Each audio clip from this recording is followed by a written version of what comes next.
Through the ages, people have given their lives for the word and work of God. So it seems appropriate to take a few moments to remember some of those people.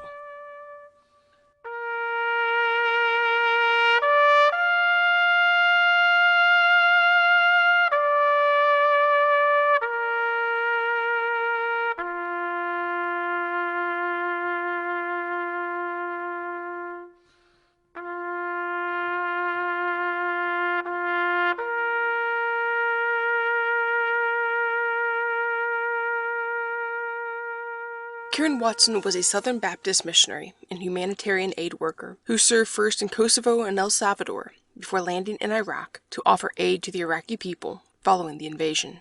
The presence of missionaries in the majority Muslim country was highly resented. Karen was a quiet, even somewhat shy woman at times, yet who was hardworking and professional and desired to help others. On March 15, 2004, as Karen, senior missionaries Larry and Jean Elliott, couple David and Carrie McDonald were working on a water purification project to survey the needs of the people in the region, they were attacked. 3 of the 5 were killed at the scene, and only Carrie McDonald survived the drive-by shooting in Mosul, Iraq. As part of a letter Karen wrote in the event of her death, she wrote these moving words: "To obey was my objective. To suffer was expected. His glory was my reward. His glory is my reward." More recently, in fact just days before this recording, a young missionary couple, Davy and Natalie Lloyd, missionaries with missions in Haiti, were tragically killed. Details are still sketchy at this time, but it seems that they and a national pastor were attacked and roughed up by one gang before another gang showed up. A gang member was killed, sparking a firefight between the gangs, in which Davy, Natalie, and the local missionary, Jude, were killed. Both Davy and Natalie's social media accounts are filled with photos of the children they had dedicated their lives to serve before their lives were cut short.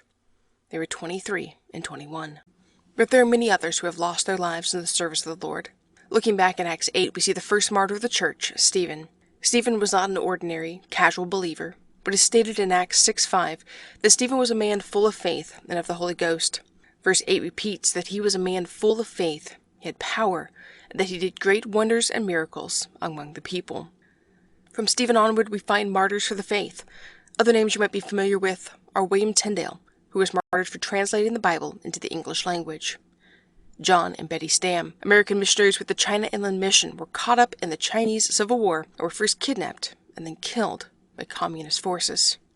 Possibly some of the most well-known missionaries remembered for their martyrs' deaths are Jim Elliot, Nate Saint, Roger Udarian, Pete Fleming, and Ed McCully. These 5 men sought to reach the remote Waorani tribe in the jungles of Ecuador with the gospel. Personally, these 5 men did not have the opportunity to see any Waorani come to Christ, but their attempts to reach them, and ultimately their deaths, opened the door for the Waorani to be reached with the good news of God's free gift of salvation. In 2018, missionary Charles Wesco had just moved to Cameroon with his family. They had been in the country for merely 2 weeks when tragedy struck. Charles, with his wife, one of their sons, and a fellow missionary, were driving to a market in the city when they were caught in the crossfire between security forces and separatist fighters, and Charles was killed. These are but a few names of those who died, seeking to reach those around them with the gospel. Some spent years in the field. Jim Elliot and his friends served 4+ years in the field before their lives were taken. The Stams spent 3 years reaching the Chinese with the gospel. Davy and Natalie Lloyd served together for roughly 2 years in Haiti. Karen Watson was on the field nearly a year, while Charles Wesco spent only 2 weeks on the field God had called him to. James 4, verses 13 through 15 remind us, "Go to now, ye say, today or tomorrow we will go into such a city, and continue there a year, and buy, and sell, and get gain. Whereas ye know not what shall be on the morrow. For what is your life? It is even a vapor, that appeareth for a little time, and then vanisheth away. For that ye ought to say, if the Lord will, we shall live and do this or that. With this vapor of a life we have, let us, as we are allowed of God to be put in trust with the gospel, even so we speak, not as pleasing men, but God, which trieth our hearts."